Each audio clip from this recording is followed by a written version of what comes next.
Hello दोस्तों, मेरे blog में आपका स्वागत है। जैसे कि आपने इंट्रो में देखा, काफ़ी हरी-भरी खेती है, हरियाली है। तो ये मेरे विलेज का फर्स्ट ब्लॉग है, जो कि मैं यहाँ पे बना रहा हूँ। बाकी आप देख सकते हैं कितनी हरियाली है और यहाँ पे खेती वगैरह होती है। इस समय दोस्तों कि जैसे धान का सीज़न है, तो यहाँ पे धान की रोपाई-वोपाई चलती है। जैसे कि दोस्तों आप देख सकते हैं, यहाँ पे काफ़ी अच्छी बाजरा की खेती हुई है।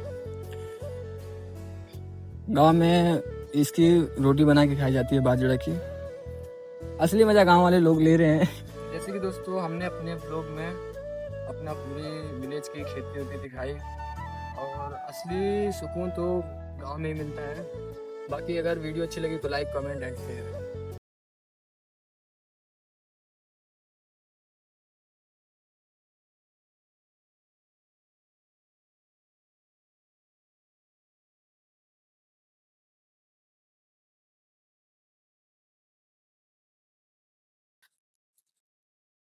बस।